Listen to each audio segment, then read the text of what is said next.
This episode is from the Things You Can't Unhear live event on the Gold Coast in Queensland, Australia, with modern day Feng Shui expert and founder of the Feng Shui Flow, Kimberley Gallagher.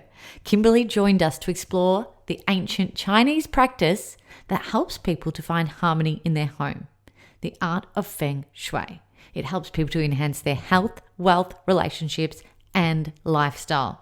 Now, Kimberley is an extraordinary businesswoman, which you will hear in this episode. She's supported by her surroundings, and she attributes her incredible success in her business to the flow created by Feng Shui, which is fascinating to hear the ongoing effects of it in her life and in her business. Kimberley believes that Feng Shui is the missing link to manifestation that everyone needs to know about. So I am thrilled to be able to bring this conversation to life with our live audience and now to be able to share it with you. This is brought to you by our partners and sponsors, Bella V Interiors, the Shrama Group, and the 32. Welcome to the Things You Can't Unhear podcast. I'm your host, Maritza Barone. Get ready to hear moments that will help you to see the world differently and inspire you to become the happiest, healthiest, and kindest version of you.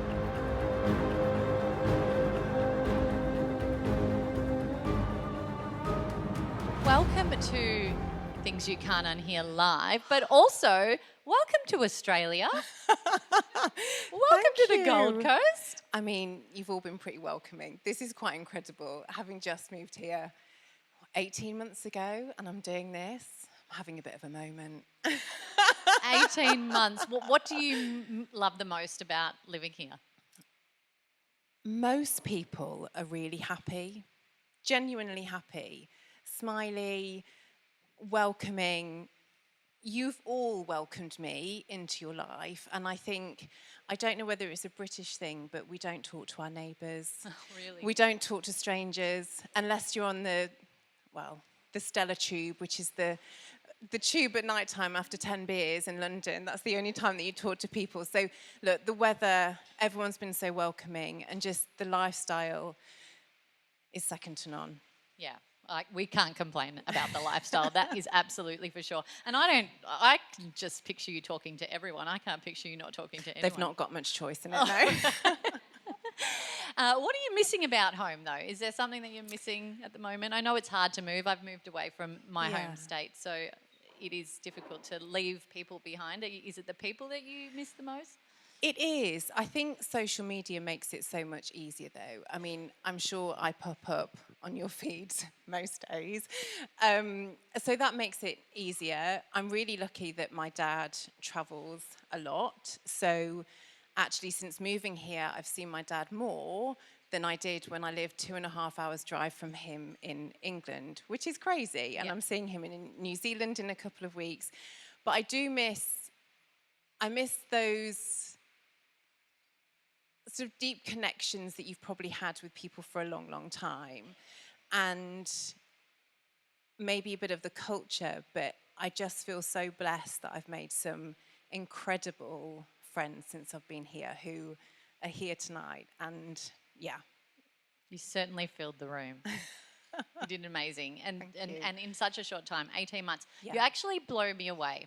So the fact that you are known as the Feng Shui expert and the fact that you have only really been doing this for how many years now? I started my business, I think 3 years ago. 2. No, it can't be 2. Well, yeah, maybe 3, going 2 and into a half, 3. Yeah, going into 3 years. What you have done in that short amount of time is absolutely incredible. So there must be other forces helping you. And we know that what they are, they're Feng Shui forces as well. But the way that you have crafted this pathway for yourself, it seems as though it's meant to be. I think so. I mean, if you look at my CV, it is interesting of the different jobs that I've had. There's always been a key part, though, that I've always helped people, whether that's working in human resources, teaching, and then coming into Feng Shui. but I just feel that this is what I was meant to do, because I always seem to be the person, I know everybody's history, I know their stories, I know what's happening in their lives. And now I feel super blessed that I can actually help them. So I can hear something, I go, what about trying this? But I think when you find something that you are so deeply passionate about, there was no stopping me. I did not care if people rolled their eyes, and I turned up to school from being Kimberley Gallagher to the Feng Shui Flow. And I was like, of course, she's had a hard lockdown. What's she been doing? She's just popped up in this Feng Shui stuff. But I truly believed in it, and I didn't really care what people thought to an extent. And I think yes to not caring what anyone thinks. Absolutely. I think sometimes I say, like, you've just got to own your own weird, and like that's such a wonderful feeling that I am weird and I know that, but I'm quite happy with my own weird. I live in a lovely little space up here, and that's fine. It's fun. So what when we bring in elements like energy and we talk about elements like energy, Yeah. people do think we're weird. And when people when we believe in Feng Shui or energy, people think it's a spiritual thing, Yeah. and then that's weird and it's woo woo and all of that. So I would love to know your belief system, because I've heard on a lot of podcasts that you say you're not very spiritual, but I'm not sure. So I wasn't always spiritual. I didn't really believe in spirituality. I didn't really know what it was. I think that was it. But my mum passed away when I was about 30, and I sort of had to believe that she was out there somewhere, and she passed away in the March, and we were getting married in August. And I sort of, because she had Alzheimer's, she was in a care home.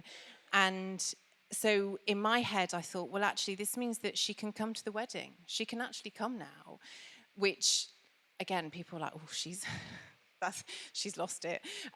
But to me, that made complete sense. And so I really believed in that. And then actually it was my daughter, Imi, who really opened my eyes to spirituality, because when she was about 2.5, 3, she was really good at talking. And we were talking about, tummies and babies and where they come from. And she said, well, I came from the sky.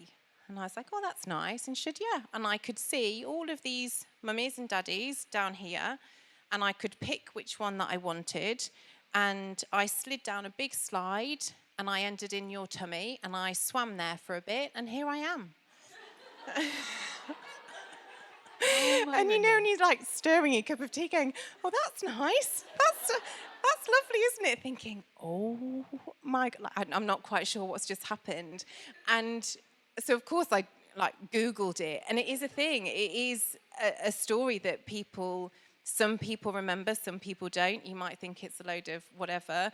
And so it was Imi that made me really believe that perhaps I see it as just a different way of viewing the world, and that is spirituality to me. Yeah, something that is beyond the eye. Yeah.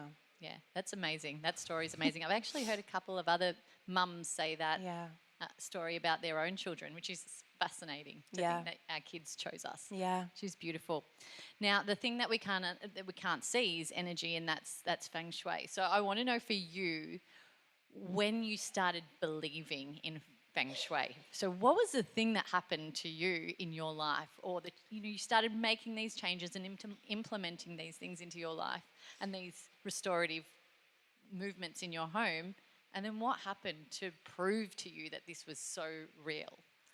So I actually thought it was a load of rubbish when I first heard about it.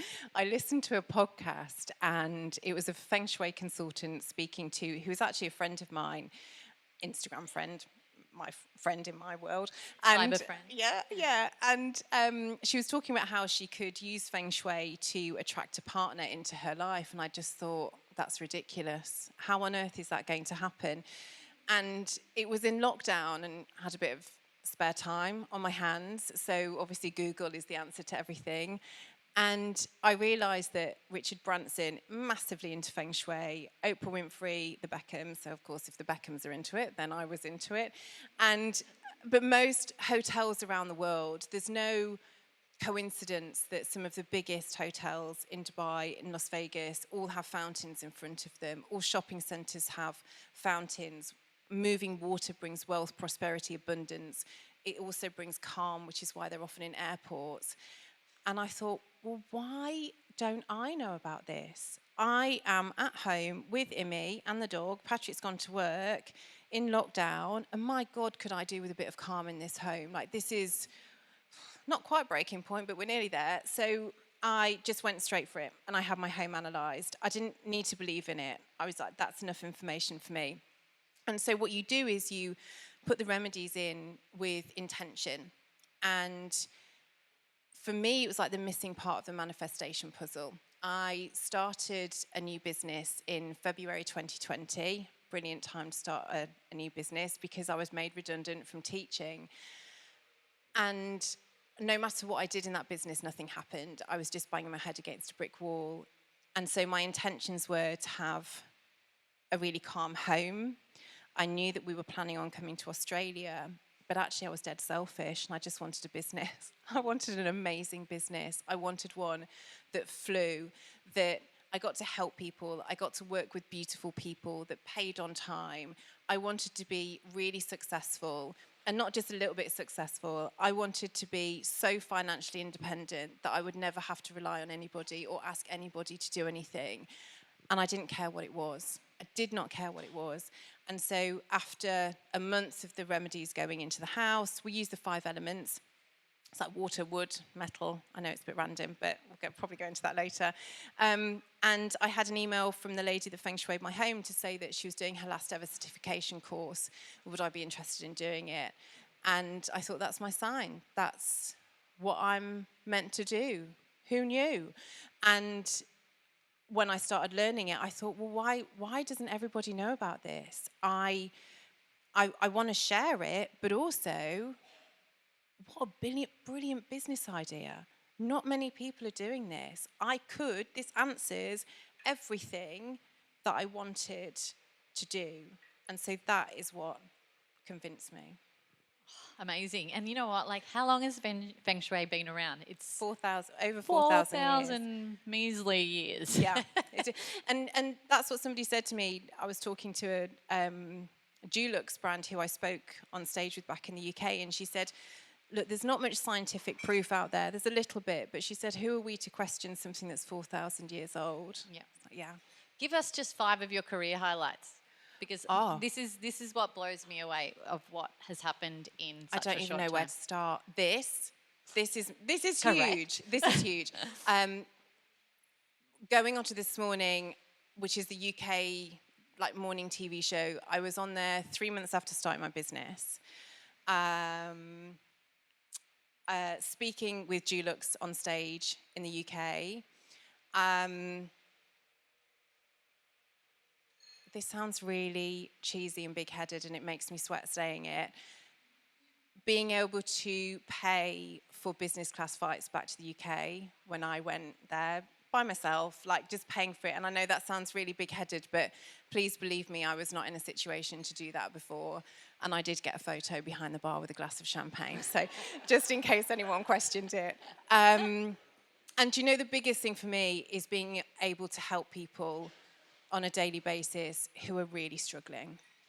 You've had amazing career highlights, and I think you're backed by your flow and the way that you've organised your life.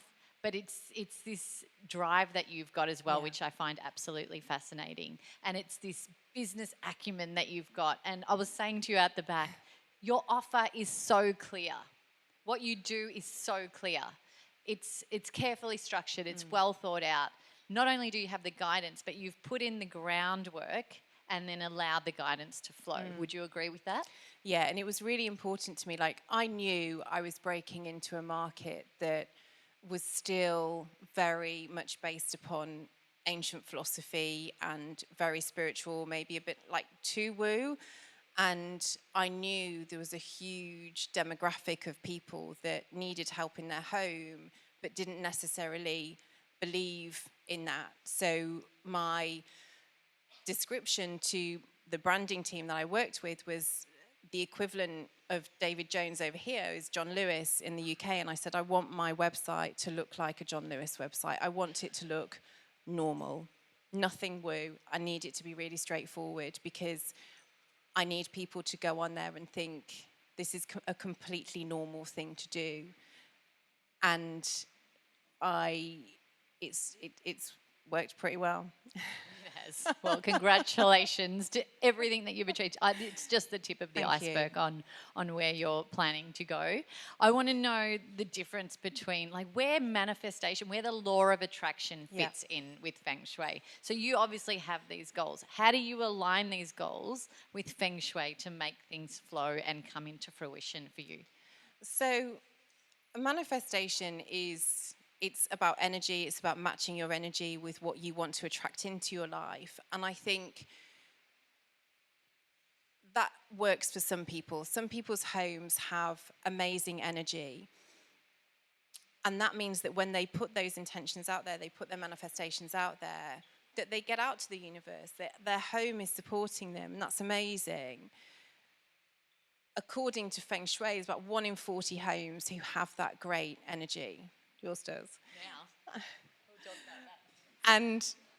But 39 out of 40 of us have this energy that's not conducive to helping us in the home. And I think when there is that cloudy energy, your messages aren't getting out there. Your energy is being suppressed. Your wavelength is being suppressed. And so when you use Feng Shui to clear that negative energy, those energy blocks, like Tori said earlier, it's like acupuncture for the home. We're releasing that energy in the home so that good stuff can flow, and it just feels like your home is taking a breath. And then the amazing thing that Feng Shui does is that we divide the home into 9 different areas, and these 9 different areas relates to 9 areas of our life.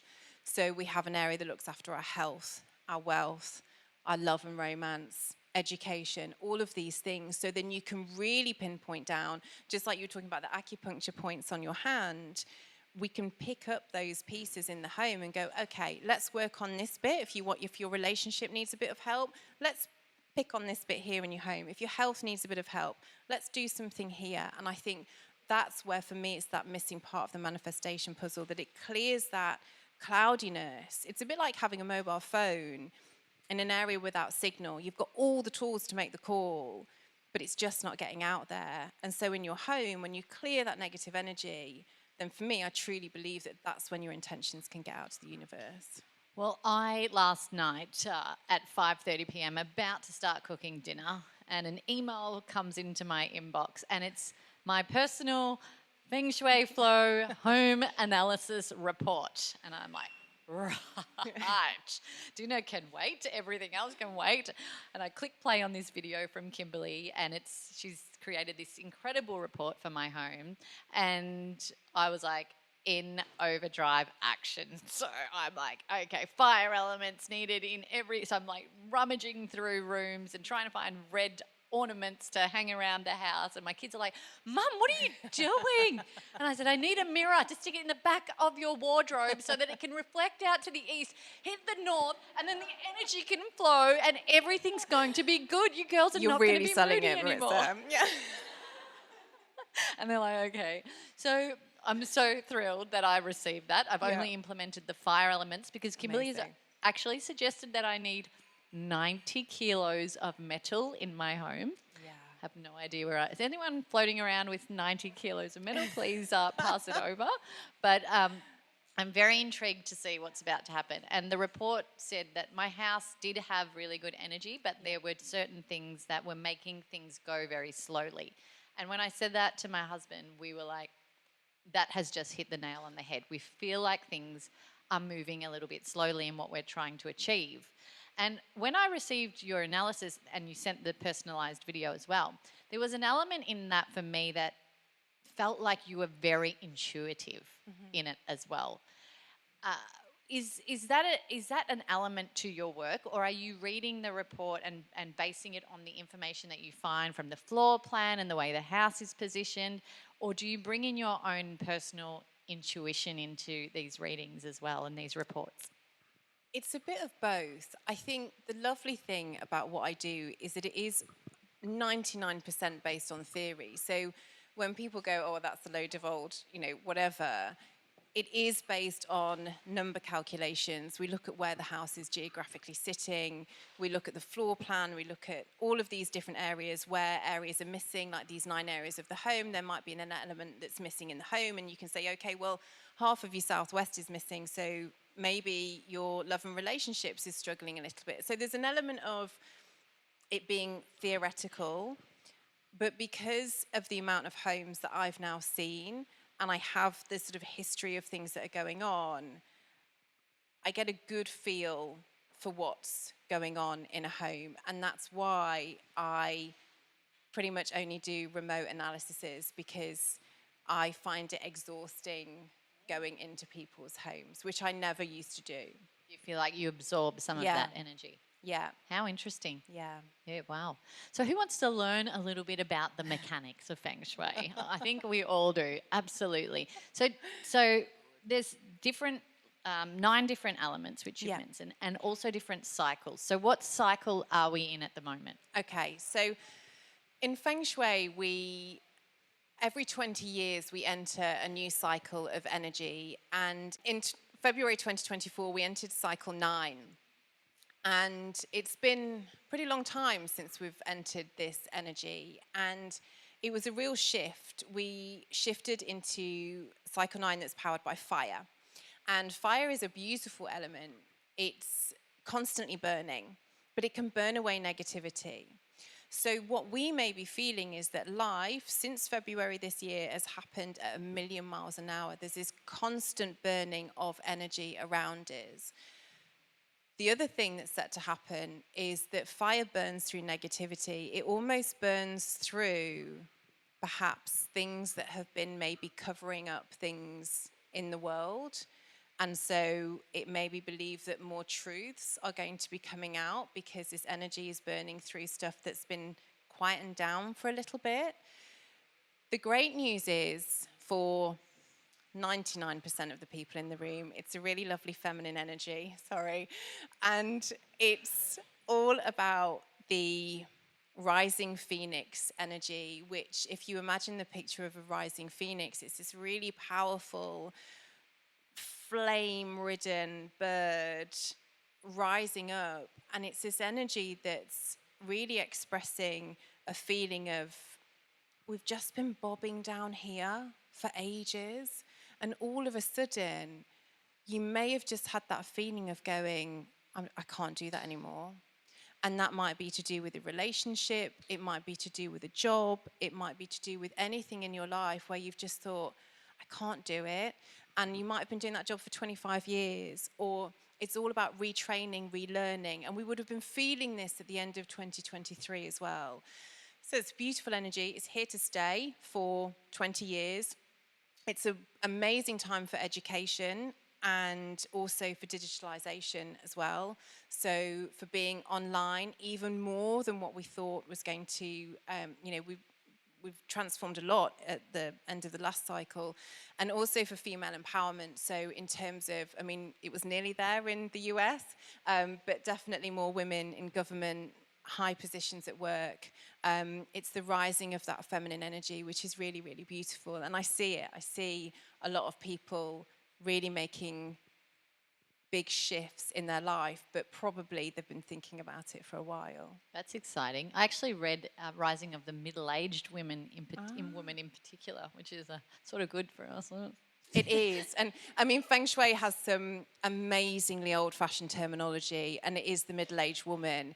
But that has now shifted a little bit. So it's that sort of 35 to sort of 60 age range of going, I can't do that anymore. I just need a change. Yeah. Sometimes we need a change. Yeah. So going into homes. Yes. I want to give an example of a house. So when I was 17, 18, we moved to a different area and there was a house next door to us.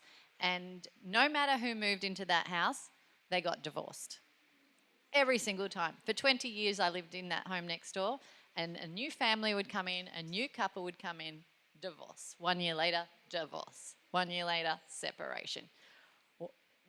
What was going on there? Like, is there energy in a home when it comes to a Feng Shui perspective, when it's built, or the ground that it's built on, or the way that it's built, that creates a negative energy or negative flow in the house? Do we need to be looking at these things when we're building?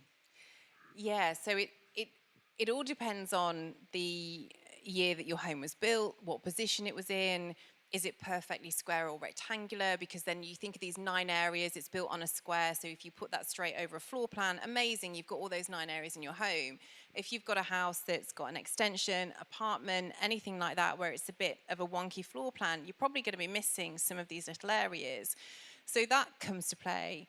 And it's all taken on the year that it's built, and then I do this sort of number combination, and there will be homes that have not a great energy for couples, and maybe arguments, relationship strains. Sounds all it is quite negative, but the home will have that footprint. And so a lot of people say to me, I'm looking for a new home, what would you do? And I think gut instinct when you're moving to a new home is really important. But I would also ask, what's happened to the last 2 people that lived here? And if there's this trend in whatever it is, health, wealth, or relationships, and most of the time that's why houses are sold.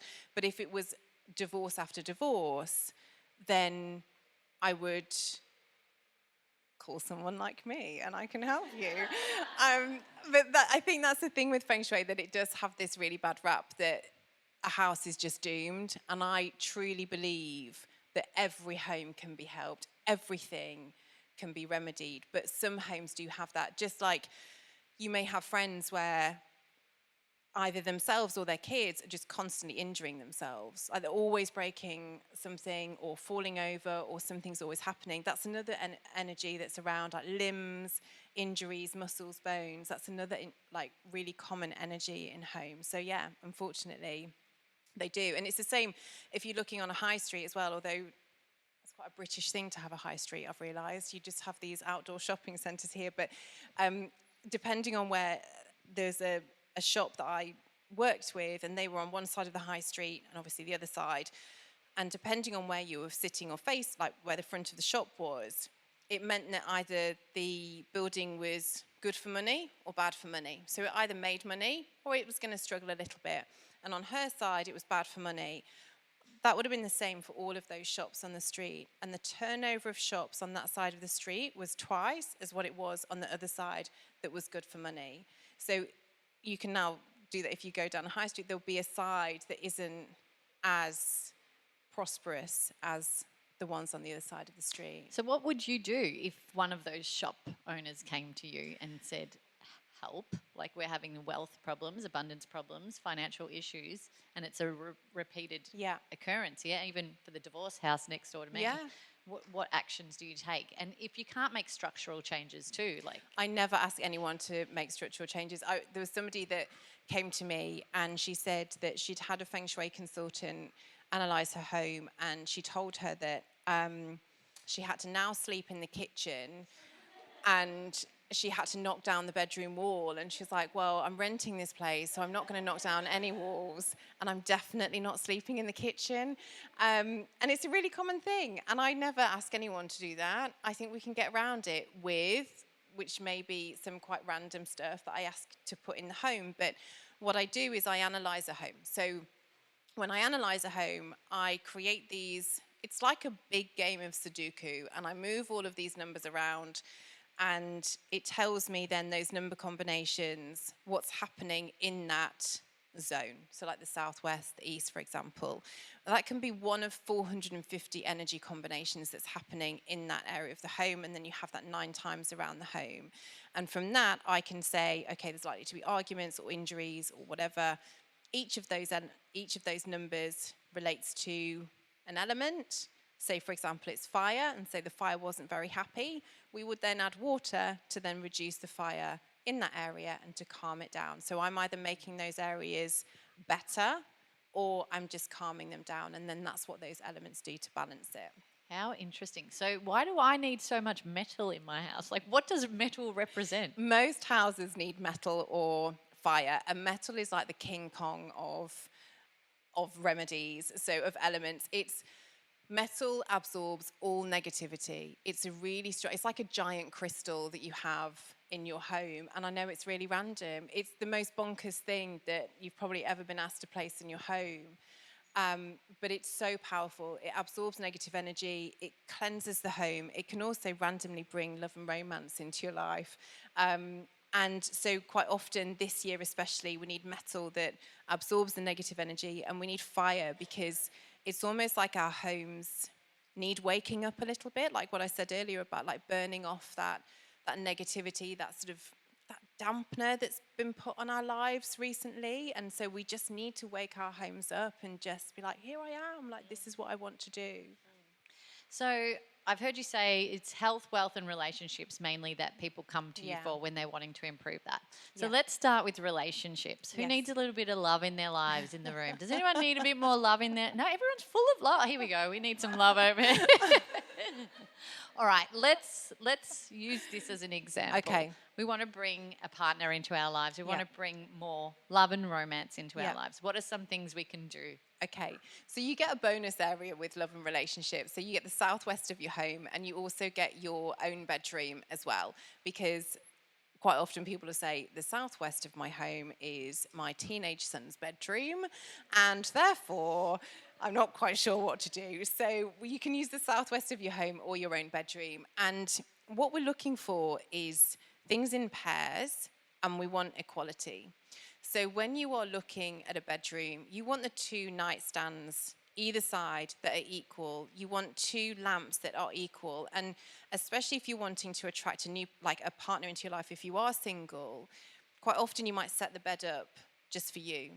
And you want another person to be able to feel welcome and have space into that area. If you're wanting more equality into your relationship, again, you would make it equal so that they also had that on their side. Or you may feel that you want more power in that relationship, so then you can build up that side of your bed, for example.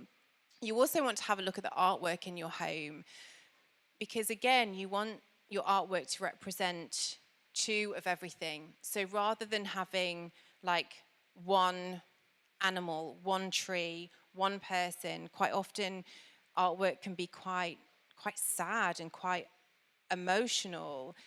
And your artwork is a real powerful way. You can use artwork as visual affirmations. And so bringing artwork that's sad into your southwest or into your bedroom may bring that sad feeling into your life. So you want couples walking down the beach, you want sculptures of couples dancing maybe, all of those things. And the biggest thing you want to avoid is purple in the bedroom. Purple. Purple is linked with sexual frustration, of all things. So that's the one colour to avoid in the bedroom. But other than that, you want things in pairs and have space in your home for equality. Everyone's like, oh my God, my cushions are purple. This is why. Did you not notice why I quickly moved on from that? By the way, just go back to putting things in pairs and it'll all be fine. I love that. There's some really good tips. Actually, last night I was listening to David the Medium on his manifestation online event, and he was talking about Feng Shui because he'd recently been to a Feng Shui event as well, and they were having a similar conversation around someone wanting to bring in a partner but having images of a single strong woman all around the home. And it's exactly what you've just said, is like bring in togetherness. So she changed the picture to a couple, or just two hands in unison, and then miraculously, things began to change for the better. Amazing. All right, so that's relationships. That's a small tip on relationships. What about wealth? Does anyone want more money? Yep, you more wanting more money than relationships. This is magic good. money. Money can buy relationships. It can on the Gold Coast, I think. It cannot. Wow. So, relationships is not relationships. I've thrown myself off there. Wealth. Wealth is in the southeast area of your home. And this, we use the actual compass in the school of Feng Shui that I follow. There are about 120 different schools of Feng Shui, which is why it's so complicated. But what I like is that we are very precise. So we use the actual compass. It's not just this far corner of your home. So the southeast looks after your wealth. And you get another bonus area as well, which is your kitchen. And the kitchen is linked to prosperity. There's this beautiful energy that's coming in through the kitchen. It's coming up through your stove. And we want that energy to really be able to move around the kitchen. And do you know what? Feng Shui isn't always sexy and glamorous, I'm afraid.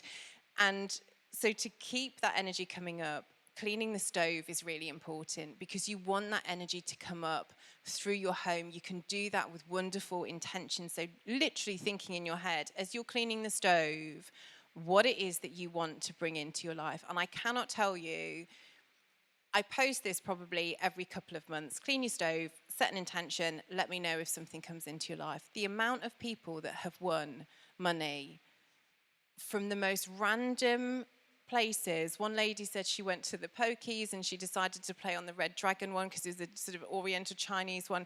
And she said she won like $637 afterwards. And I love it. I mean, it's just so fun. But the stove can really bring that lovely energy in. And then not cleaning, but just making sure that the kitchen surface is clear.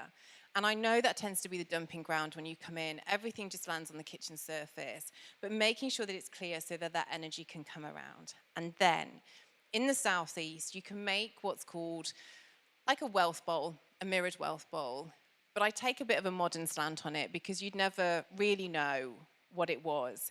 And you can literally get like a candle, you know, the base of the candle, like a mirrored candle base. That's your mirror. And you put like a little glass jar on top of it. And you put in there what wealth means to you. So you can have money, you can have, I've got my boarding pass from when I went back to England because I'd quite like to do that again. That was quite nice. And I have it on top of a brochure, like a holiday brochure. And no one will ever know. And one lady did this, and she had her wealth bowl in the southeast for a while, and she just thought nothing really came of it. And her husband then got offered a job in Thailand, and she was from the UK. And so she uplifted her life. They went to Thailand, and her husband moved before her. And she, as she was moving house, she then emptied her wealth jar, and there was Thai baht in there. And she said that's how this job may have come about because Thailand was never, ever really on the list of where she wanted to go. So put your wealth bowl in the southeast. It's amazing how powerful these little things can be. How interesting. All right. And just before I move on to health, you talked a lot about cleaning and clutter. Yes. And I've heard you mention that quite a bit via your podcast because I've been listening and your lives every week, which are great. But it is a lot about moving things around and creating space, isn't it? So like not having things stuffed in corners to gather stagnant energy. It is just really about decluttering. I think, Matt, you said on your podcast as well, you're a minimalist, which is brilliant when you interviewed Kimberley. Minimalism, is that something we need to be doing more? It is minimalism, but the idea is that energy needs to flow around your home. And the more stuff that's in the way, the harder it is for the energy to move around. And it gets stuck. And, you know, we're coming up to Christmas, and I'm really torn between Feng Shui, Grinch, Kimberley, and mum of a 12-year-old that has to go all in at Christmas, because my Feng Shui head is a bit like, you know, it's a lot of clutter. Essentially, it is a lot of clutter that you're bringing into the home. And we all know that feeling that as soon as the Christmas decorations go away, you're like, oh, I feel like I can breathe again. Like, it feels so nice when this has all been moved out. And so anything like that that gets in the way of the energy moving is going to it's going to feel stagnant. And I think if you are feeling that stagnancy in life, that things aren't moving forwards, then it's worth looking at what is in your home. That goes in your wardrobe as well. Your wardrobe is a huge manifester of, are you holding yourself back or are you moving yourself forwards? Because if you've got clothes in there that you wore ages ago, you beat yourself up on because you don't fit into it anymore because you had them 10 years ago, or you're sort of living in the past and you want to move forwards. So yes,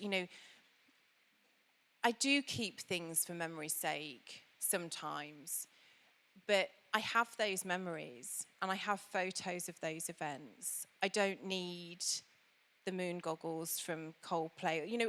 We've experienced it and we've done it, and every part of me wanted to take those goggles home. And I was like, I can't do it. Feng Shui Kimberley won't let me do it. So it's about bringing a flow into your home and allowing the energy to move around. And unfortunately, the more stuff that's in the way, the harder that is. I'm going to jump back to relationships just for one second, because I just remembered something as a conversation I had today, and it was a friend had told me that she's sleeping on a mattress that her and her husband's ex-wife and he slept on. And we're like, surely that's not good energy. What do you think about that? Is that something that needs to be saged? Yeah. I mean, it's really hard because some people might not be financially in a situation to just go and buy a new bed. And she loves the bed, by the way. Yeah. I mean, if she loves it, and I think that's my thing, is do you know what? If everything in your home is absolutely fine, then you don't need to listen to a word that I say. And that's totally fine. But I'm here if things aren't going quite right. So if she couldn't find a new partner and she was sleeping in that bed, then I'd say, okay, maybe look at changing it. But if she's more than happy, then she can keep the bed. Okay. There you go, whoever that is in this room. I love this. All right, so health. If we're feeling like our health is declining, we're lacking energy, we're wanting to improve that side of our lives, what are some remedies we can put in place? So your health is the center of your home, and this is your mental health, your physical health, your self-acceptance, and your anxiety as well. And the center of your home is really important for that. Around your whole home, keeping anything that's broken, chipped, not working, those things that you throw in the cupboard and you think one day I'll get around to fixing that, or I just can't be bothered to throw it away, or I don't really know how to throw it away. All of those things, it's this broken energy in the home. It's that chip. It's just stopping that flow. So first of all, it's what is in your home that's not working. Then going to the center of the home, I think it's really powerful to look at, if you have any photos or artwork in the center of your home. I worked with a lovely lady who had really bad anxiety, and she just messaged me and she said, look, I don't know what to do. The center of my home is really clear. It's all fine. I was like, okay, so what photos do you have in the center of your home? And she had a picture of when she graduated from university. And I was like, okay, lovely. How did you find university? And she went, I hated it. I was like, okay, we need to move that photo. That photo, every time you look at it, is bringing back those feelings of anxiousness, of worry, of pain, or of upset. Everything in the center of that home you need to look at, and it should make you feel happy. It should make you feel confident. Don't have photos there that you look at and you think, oh, I shouldn't have worn that outfit. Don't have pictures of family or friends that you don't like, especially in the center of your home. That has to be the most important area of your home to really improve your health. Use those pictures. If you're not feeling right, if you're not feeling confident, was there a time in your life that you did feel like you could conquer the world? Put that photo there and look at that version of you every day and think, that's where I'm going to get back to. I love that. That makes so much sense. And everything you say makes so much sense to just implement into our lives so easily. Now, on my Things You Can't Unhear live events, I love to open it up to you guys so you can get an opportunity to ask some of your questions, because this is a scary I do have my curiosity and I get to ask things that I'm curious about personally, but I would love to open it up to you guys. So if anyone's got a question for Kimberley that what they would like answered over here. It was actually two things that just came to mind was pot plants and Test. where to keep mobile phones, because pot plants, like, I love them in the home, they're all well and good, but they make me so anxious about keeping them alive. I have a beautiful garden, but pot plants need water all the time and they just exhaust me. So I want plants in my life indoors, but to manage them is stressful, especially when you've got little kids, like it is the cherry on the cake. And where to keep mobile phones, because I feel like when I walk past and see them, that addiction to look and then resisting and, just I feel that's in my subconscious all the time. So I find when I put it away, hidden in the cupboard, I feel so much lighter. So I'm just wondering those two things. Thank you. I think as much as it's lovely having pot plants in your home, if it's stressing you out, just don't have them. Have a lovely picture of a plant instead. I think don't have things in your home that you feel you should have, but they stress you out. Like, put them in the garden. I mean, I am not green fingered at all. I cannot keep a plant alive to save my life. So I just don't have them, or Patrick looks after them and then he can keep that. But I'm very much like, just don't have things in your home that stress you out. It's your sanctuary. You've probably paid the most you're ever going to be paying for something in your life to live in. And so that whole space needs to make you happy and not stressful. So just give them to somebody, give them as a gift to somebody, and then at least they're not going in the bin. And then I think with phones are really hard, and I'm terrible. I charge mine by the side of the bed, which goes against every single Feng Shui principle there is. But I read on my phone at night time, and therefore I need to charge it by the side of me. But I think phones can bring stress, and I often just turn mine on Do Not Disturb. Sorry for all my friends in here, that when I don't answer the phone, that's what's happening. But I think just turning your phone on Do Not Disturb and just putting it away, we have a choice to let people into our life by answering that phone, and you just have to remember that you're in charge, like you're letting that person into your life. And is it maybe that you're actually dreading a certain person or a situation coming into your life, or is it just that it's just too much information coming in? And I think if it's too much information, then just remember that you're in charge of that, and you have to go, no, I can stop that. And I heard a really good tip on the radio today that if you turn your phone you can turn it into black and white mode, and it reduces like the addictiveness of your phone by like 50%, something crazy like that, because it's just boring to look at. So try that, but remember that you're in charge. Didn't even know you could turn your phone on to black and white mode. I know. Who knew? Okay. Lisa, Thank do you you. have a question? It's actually something that you said. How do you work out you need so much metal? How do you work out the weight that you need? It's based on the square footage of your home. Oh. And then how many areas then need the metal. So for Maritza's home, it's like per area would be 30 kilograms of metal. And then it's like a recipe. Like the most random, weirdest recipe is what I will create for your home. Wow. Okay, I'm booking. Yeah. You felt bad delivering Could I me the just- news to bring I'm in so 90. sorry. Yeah. Could I just add to that question Yeah. and ask, what elements or what pieces of furniture or ornaments do you suggest to your clients when you say you need 90 kilos of metal?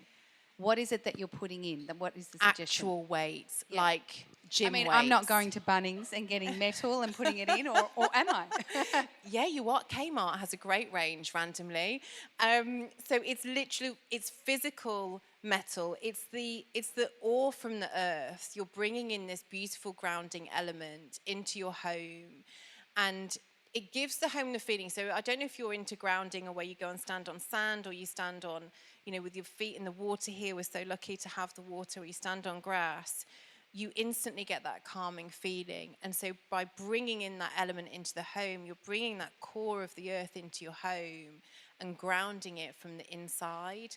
And so that's literally what you're doing. It's just pure, boring metal, but it's so powerful. There's a few questions over here. I was just wondering, in life, with Feng Shui, is water or greenery more important? I'm the least decisive person in the world. Okay, it actually probably depends on your own element. So we all have our own element. So I'm a water element. So I personally feel calmer when I'm around water, whereas somebody might be a wood element and therefore going into greenery and into woods may feel more calming to them. But my personal element being water is I need that flow, I need that constant energy flow. And so for me, being in the woods and forests is too slow. I feel, you can go again. Well, you can purchase that from my website if you like.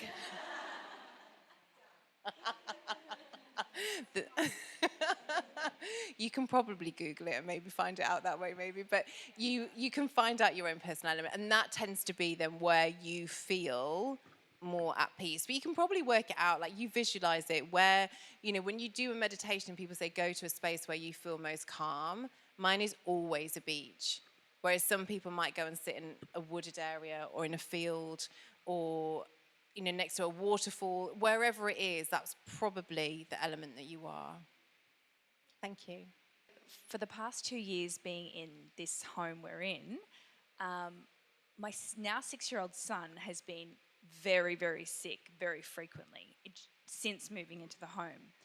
And we had the Wi-Fi box removed and hardwired the house, and that took out a big chunk of the sickness, but there's still a big chunk there, like another element of it.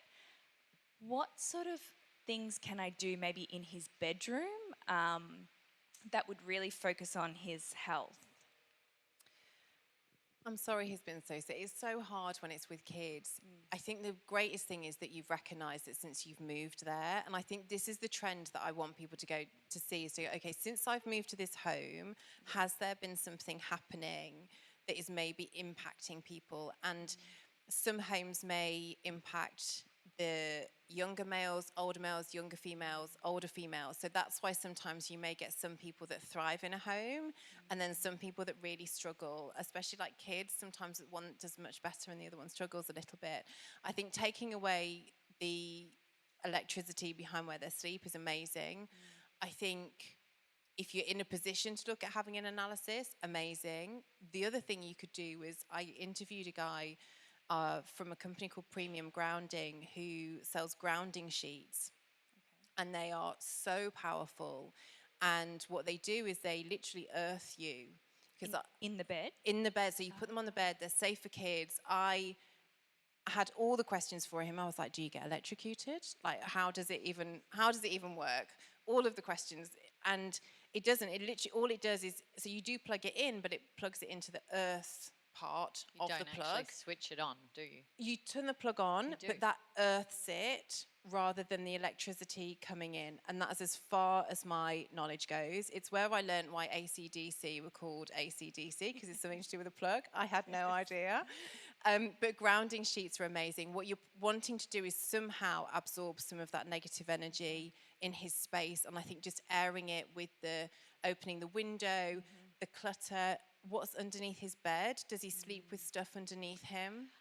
At the moment there's a bit of stuff in there, and I sort of try to keep on top of that clutter. They don't actually have a window in their room. Okay. They have a skylight, but it's not open. Can you open it a little bit? Well, I don't know if we can open it. So probably what's happening then is maybe that energy is getting a bit stuck. And so you need to try and move it, like physically move it around a bit. And whether you are into saging or incense sticks or even just burning a candle with intention of just burning off some of that negative energy in there. What colour is his bedroom? The walls are like a cream colour. Nice. And floorboards. Fine, so it's quite calm. It's not crazy colours. Yes, and they've got wooden bunk beds, so yeah. Okay, does he sleep on the bottom bunk bed? He does sleep on the bottom, and it's actually a funny shape. There's like this... Is it quite down on him? Well, he's got half his bed open and half the bed covered, and there's also this sort of like dead space at the end. Yeah. I would suggest, if you can, separating those bunk beds. Okay. Because that energy above him, he doesn't have that circulation of energy, especially with the windows. And quite often, if you have children in bunk beds, the kid that's on the bottom is going to feel suppressed. They're going to feel the energy of the person on top. And especially if their body is half covered, then it may be that that half of the body is feeling pressured and the other one is too open to the elements, and then his body isn't necessarily flowing with energy. You know, I'm not a doctor, I'm not any of that, but I would say, if you can, I would separate the bunk beds. And I worked with a lady whose kid had night terrors, really bad night terrors. They had bunk beds. She separated the bunk beds. And I think after that, in the next 6 months, they maybe had one or two. It's so interesting that you say that, because he has actually said to me in the past couple of weeks, Mum, I don't want to be in these bunk beds anymore. Okay. I want to be in a I think in that's a normal little bed." sign. Oh my Yeah. gosh, thank you. No, you're so I really welcome. appreciate that. Please let me know how it goes. I will. That's amazing. Thank you. Okay, you're Thank you. welcome. That's incredible. Has anyone got any questions at the back? Yep, there's a couple over here. So I am in real estate. So I actually buy and develop homes. Amazing. And over the years, as I've gotten older, I've been doing this for 15 years, but as I get older, I've actually started hiring companies that come in and furnish the homes. But just recently, we're a bit stuck with one property, and I just wonder, in the front room, which is I would say the selling room of the home, the back of the couch is facing the front door. And I don't know why, but the ambience is stunning, but I feel like it's blocking something. Do you know what I love? Feng Shui is just intuitive. Like, it is common sense. You know it, but what I do is just go, oh, well, there's a theory behind it, and therefore it makes sense. So it's just that blocking of energy. So you've got the back of the sofa. If you think the energy is trying to come in and it's getting blocked, and that's also where people's eyeliner are going to be as well, I would honestly move the sofa to the side and just let that energy flow because around. it's got the space for that. Yeah. And it's so heavy, like I'll have to get someone to come in Yeah. and move it for me. Yeah. But I just feel like it needs If you to move. feel that energy isn't I getting do. in there, then the energy isn't getting in there. If you can, Yeah. because you'll be able to feel it bouncing back. So the ideal thing is, we call it like the command position, where the sofa or a desk, so like we would have the command position here. You are all in our space. Welcome to our space. Like, we are in command here. And so that's what you want as a desk, as a bed, and also as a sofa as well. So you want people to be able to go in and go and relax. And also, if you feel that you're sat on that sofa, there's no way you'd be able to relax if you were sat on that sofa with the door behind you, because you'd constantly be trying to find what's behind you. Well, behind the couch is actually a massive window, which faces the front porch. So you're sitting, in a beautiful space, having your morning coffee and looking at a beautiful room. Yeah. But the actual physical view is behind you. Yeah. And when I saw it, I felt funny about it straight away. And for the first time in 15 years, I'm struggling to sell a property. Furniture is a real, it's a barrier to energy that flows around the home. Okay. And there's a real, I was intently watching the block this year, hoping for more of that next year, but that's what I say. But there's definitely something on the block where we were looking, and Lisa will be able to tell us, all about curves. It's all about curves of, bedside tables, of beds, of arches, because anything that's pointed it's actually called a poison arrow in Feng Shui. Like, it's really negative, but that energy is just going to be shooting in a straight line. So we want those curves. We want the energy to be able to flow. And if people are coming in and going, oh, that feels weird, then all of that energy is staying in that property. So I would try and move it if you can. And is there anything you would add into the home to help? Anything else? Yeah, so one of the things that I would do if you are looking to sell a home is you can get a picture or a statue of a black galloping horse. Because if you've ever been to the races, you've ever been in a position where horses are galloping past you, like, that energy is fierce, you can feel it. And so it's the energy of the horse leaving the home. So I think Bed Bath and Table have got some down the road. I see them in there. And there's like these black galloping horses, and you want the head facing the front door. And so you would just pop that at the front with the head facing the door, and that's that energy then moving out of the home. When you bring in things like this and you don't particularly like the look of them, can you sort of hide them? So It's they're a not Mediterranean feature villa, and just so you obvious? know. Like, does it need to be obvious? So you could try and find something that's a little bit more fitting. Even just a postcard, like you could just have or like a greetings card. It doesn't have to look so bonkers. Like you can have it fairly. I would just get a greetings card, put it there, write, whatever you want into it, and then it looks slightly more normal. But if you're into the world of selling homes, you could probably invest in a beautiful line drawing of galloping horses, and every home that you go to, just go, you need to put this into your entrance hallway. I always plant pumpkin seeds in the back garden. Oh, do It's you? always helped me, but not straight away. Not straight away. You have to have an open I don't know home. about pumpkin seeds. Yeah, but this time they're not working. Oh, So get the horses. it's the couch. Cancel that horse team Yeah, order. yeah. And sorry, you had a second question as well. Yes, and it is in relation to purchasing on the Gold Coast. So we're starting to pivot into the market down here. And I don't know why I feel so funny. I keep turning down potential projects because the back of the house will be against the ocean. You might not necessarily see the ocean, but as soon as I get into the street, if it's facing away from the ocean, I get a funny feeling about it. What is that? So the ocean is beautiful, but it's also really powerful. Yeah. And especially the ocean out here, you feel the force. Like I don't think I've ever been into the sea like further than my knees. And when you live with it by the side of your home, quite often people might struggle to sleep when their bedroom is right looking over the ocean because the energy that's coming into the home. Now, it may be that you're just feeling that energy coming into the home. The other thing is that, as I mentioned earlier, we're powered by fire at the minute through cycle 9, and that fire sits in the south of the home. So if the ocean is to the south of the home, then that water could be putting out the fire energy within that home, and that may be impacting the wealth of that home. So maybe you're feeling that there's this crossover. You might, I don't know if you feel energy quite easily. Well, it keeps coming back to financials because I'm always thinking about the prospective buyer, and I'm always thinking if I'm spending, over a certain amount of money, well, I don't want my back to the ocean. See if it's in the south of the building. Okay. Thank That's all. you. Thank you. That resonates with me. My dad lived in an apartment on the water, and I could not sleep a wink in that room, ever. Yeah.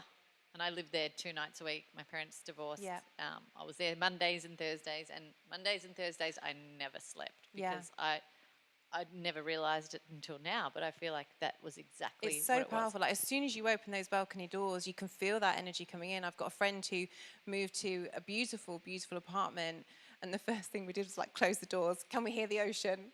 No, you'll be all right. So it really is a real force coming into the home, but it's beautiful.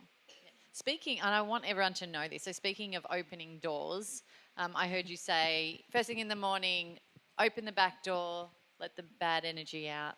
Yes. Is that right?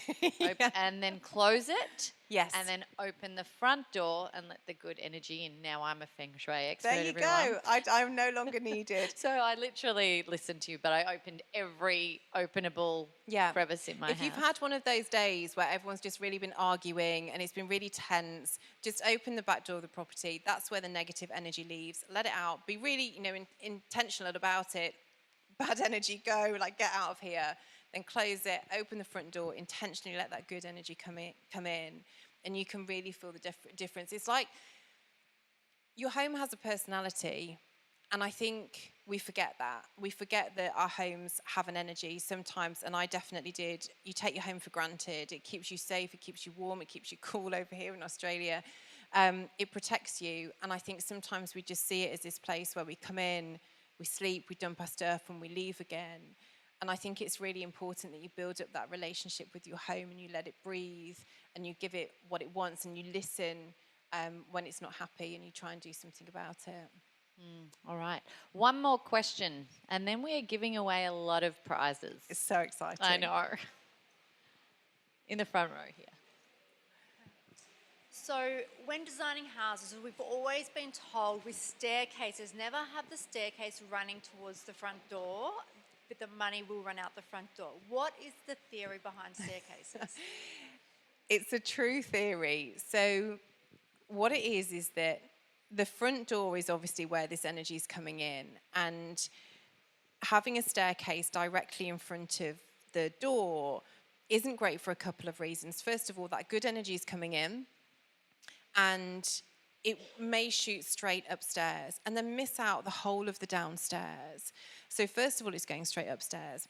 And then what happens when it's done its business upstairs, instead of coming down and circulating around, then that energy is just going to fly straight out the door again. So you're missing out a whole huge section of the home with it being in front of the door. But not everybody can just move a staircase. So if you just, and from a design point of view, I'm sure there's homes where it just has to be that way.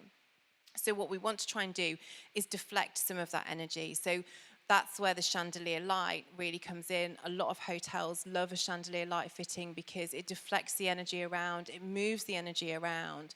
And so if you do have a staircase where you walk in, that chandelier type light fitting would just do that job, and it would just send the energy inside and stop it when it comes down from shooting straight out the door.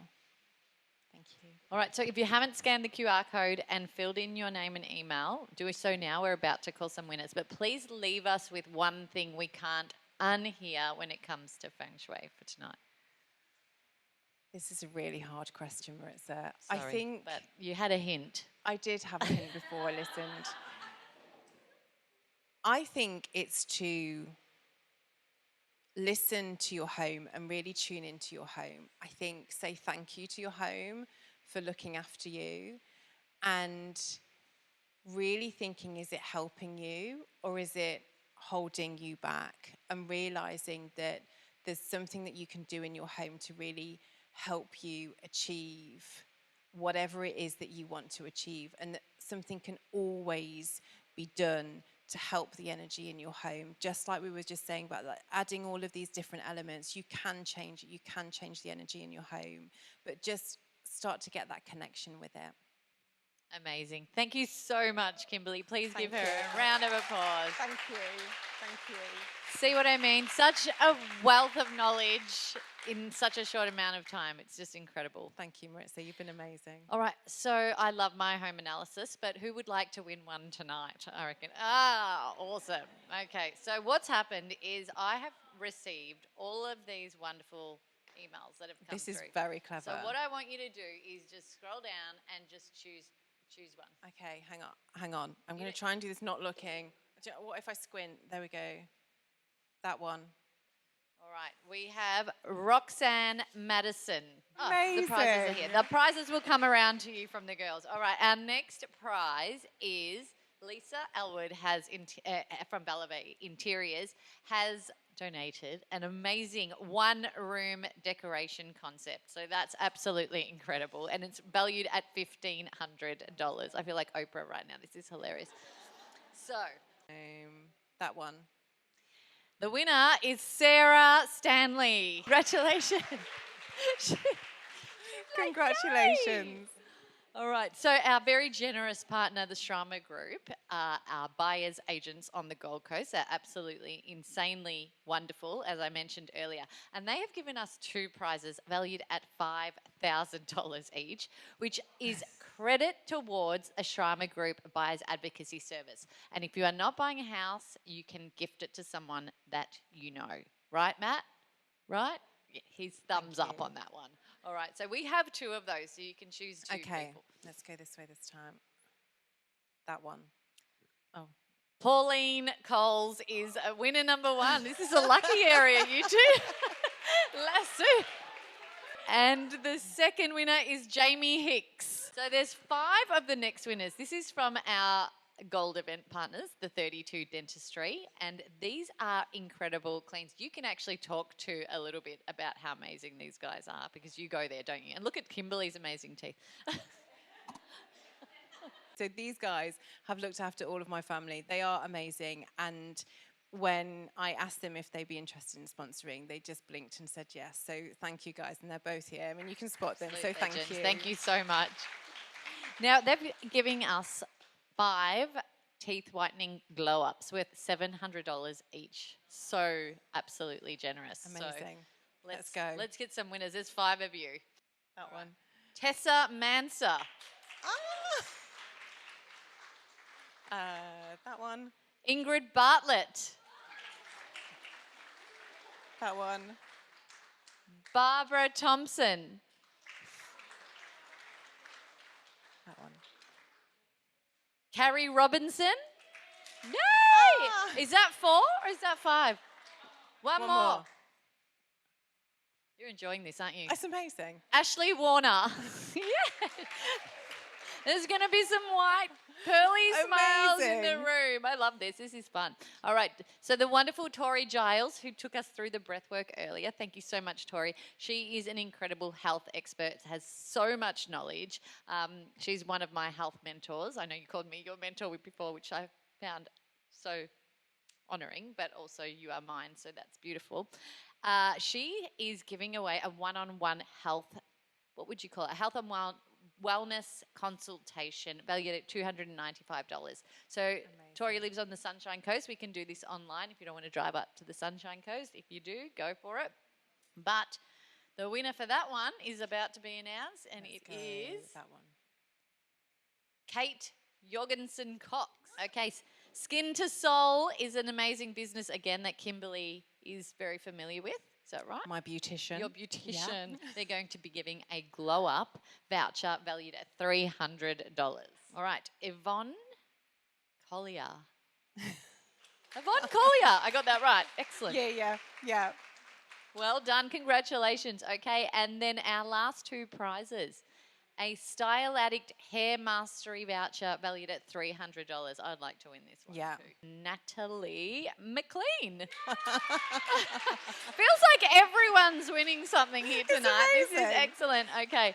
And the last prize is absolutely stunning. It is a Soja candle valued at $200. It is infused with crystals. Hold it up, Tori. It is so beautiful. Alan Hunt is the winner of this candle. All right, well, thank you everyone for being here tonight. I hope you were able to learn something, to have a little bit of laugh and connect with everyone. Thank you so much for coming and continue doing what you do. Thank you. Thank you. Thank you. Thanks for listening to the show. What did you think? And what did you feel? Let us know by leaving me a message on the Things You Can't Unhear Instagram community page. And if you can, give us some ratings love on your favourite listening platform.